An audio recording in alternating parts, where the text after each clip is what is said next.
G'day, thanks for joining this session. My name is Ashwin Ram, and much of what I will be sharing with you today are lessons learned from our incident response team, who in 2020 responded to over 3,000 calls for help worldwide from businesses that were either under an attack or had just been breached. And this includes organizations within the critical infrastructure vertical. Attacks against critical infrastructure is nothing new. Just recently, a water plant in Florida was hacked and the attacker tried to remotely poison the water. These are clear attempts at harming thousands of people at once. And the concern is that one of these days, attackers might be successful in their objective.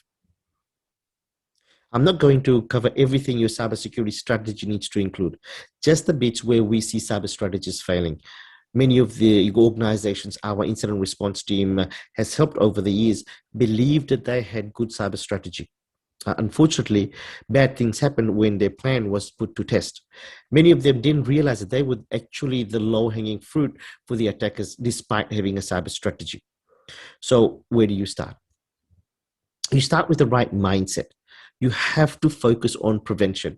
Now, this doesn't mean that you will prevent every attack. No, it means that you prevent as many attacks as possible. The more threats you prevent, the less your team has to remediate. And where you do use detection technology, make sure it is paired with automatic remediation. You simply cannot rely on manual processes. Your plan must be geared towards maturing your organization's overall cybersecurity capability. Being able to demonstrate to your business your cybersecurity capability maturity over time is important. And one of the easiest ways to do this is to measure progress against frameworks like NIST cybersecurity framework or CIS controls framework. But please understand that meeting all the requirements of these frameworks does not mean you are secure.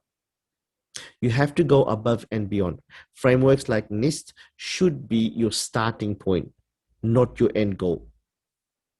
You must continue to assess your exposure regularly because threats evolve so fast.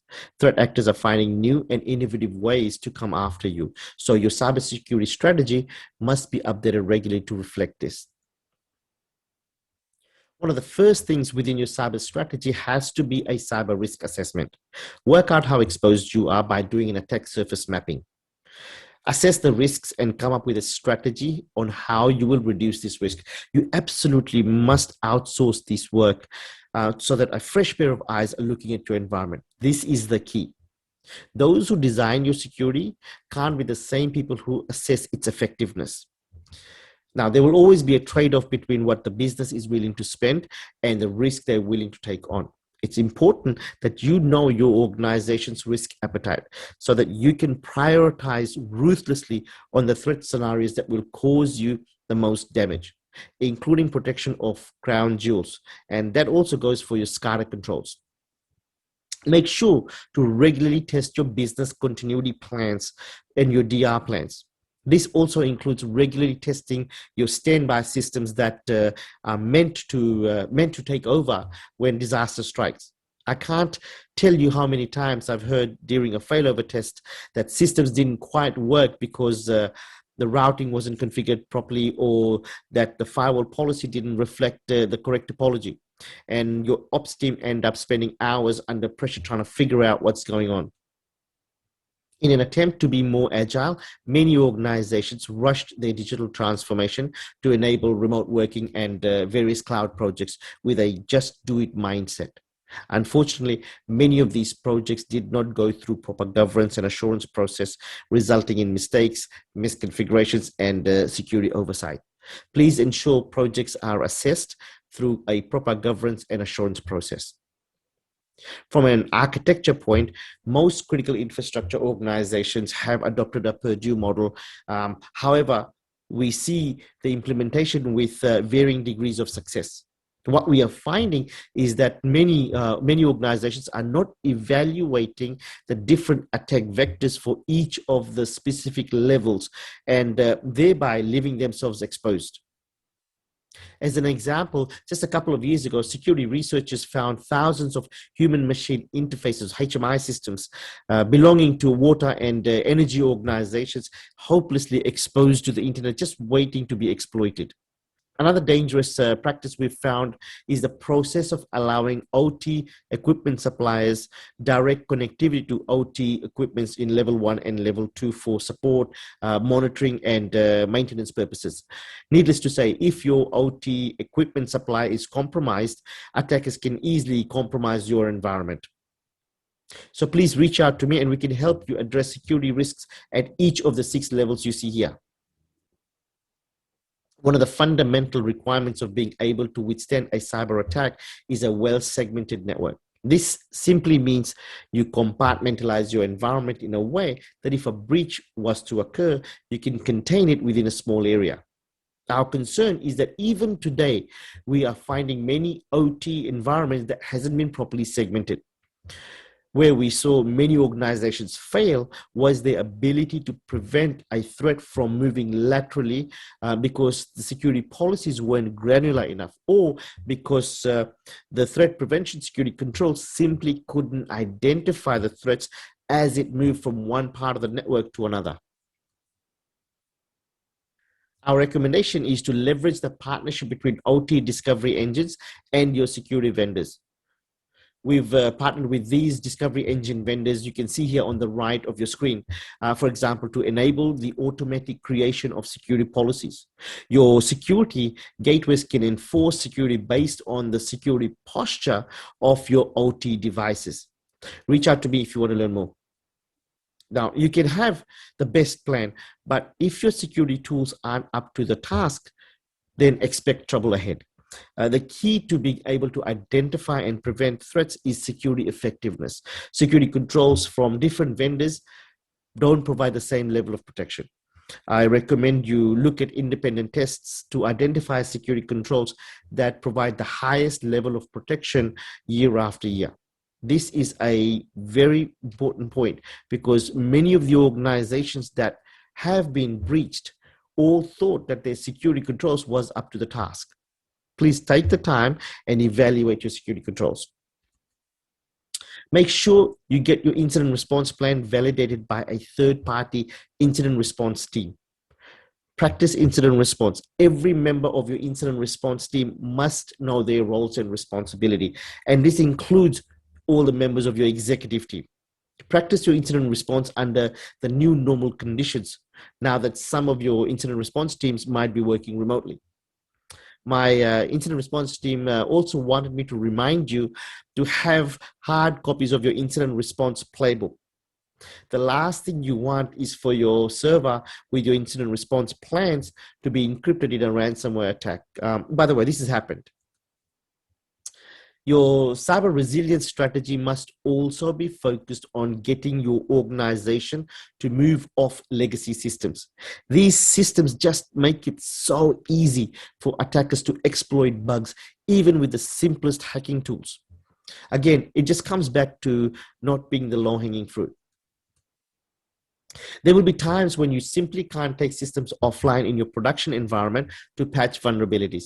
In these scenarios, we highly recommend you exercise virtual patching to address security risks. Now, we've heard of horror stories from our incident response team where environments had out-of-date IPS protections or expired license that wasn't noticed until it was too late. Please take the time and update your threat prevention signature. This is critical. I also wanted to recommend threat hunting exercise. Every time I've run this for my customer, we've learned something new. We've discovered something new. We've discovered high-risk applications that weren't supposed to be there, and machines communicating with known command and control servers. The last time I carried out a threat hunting exercise, I found attacks against a decommissioned web server the customer had forgotten to take offline. I highly recommend this, and the visibility you get is amazing. Please reach out to me if you're interested. It just might expose a security oversight. Now, before I wrap up, I'd like you to hear from one of our critical infrastructure customers. We've helped them consolidate and secure their IT and OT environment. My name is Kim. I am working here as IT manager at Eurowind Energy. Eurowind Energy is a Danish company. We build wind farms, PV plants here in Europe. We take care of the technical operation and the commercial administration of operating wind plant. We operate in Denmark, Germany, Poland, Portugal, France, UK, Sweden, and we would like to be a leading factor, leading voice in Europe on how to handle and operate renewable energy.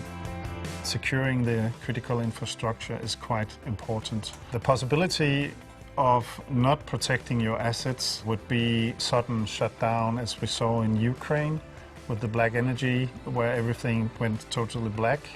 We need to scale up and to have a security posture that is higher than we had before. When we started out in 2014, we chose Checkpoint. It seems to be the best solution for us.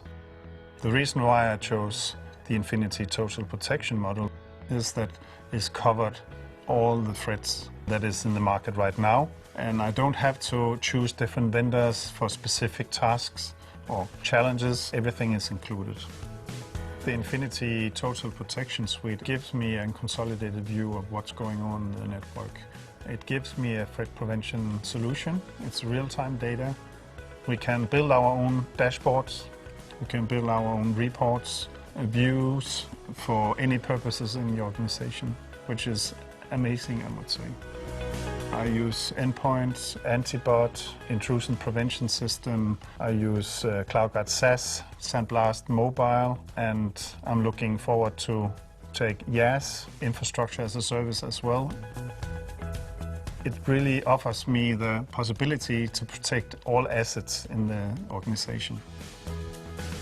We use Sandblast Mobile. We were quite surprised how often there's malicious websites that you access from the mobile phone. It really opened our eyes that we need to protect mobile assets.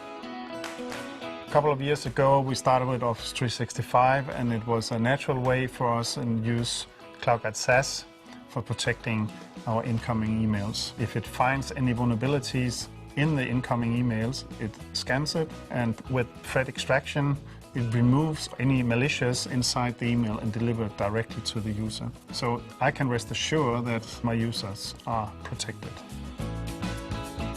One of the benefits of using Checkpoint is the total view we have inside the Smart View.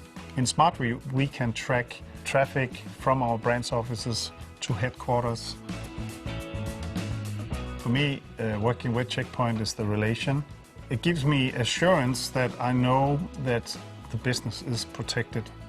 I would definitely recommend the Infinity Total Protection by Checkpoint to other customers or potential customers. I would say all companies would benefit of using the Infinity Total Protection.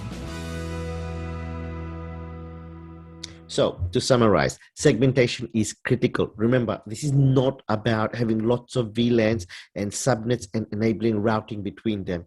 You have to have the right security controls between different parts of your network so that you can inspect the flow of traffic, so that you can contain the breach in the event the unfortunate happens. Take a holistic view of your IT and your OT environment. Be sure to address all attack vectors for the 6 levels mentioned in the Purdue model. Focus on prevention. Detection only informs you when the damage is already being done. If you can't patch your systems, please use virtual patching, and don't forget to automate your threat prevention signatures. Test your business continuity plan. Please practice your incident response with a third-party incident response team. And finally, reach out to me for threat hunting exercise. You can use that as a benchmarking exercise and a risk assessment. I hope you found this session informative. My details are on the screen here. Please reach out, and thank you for your time.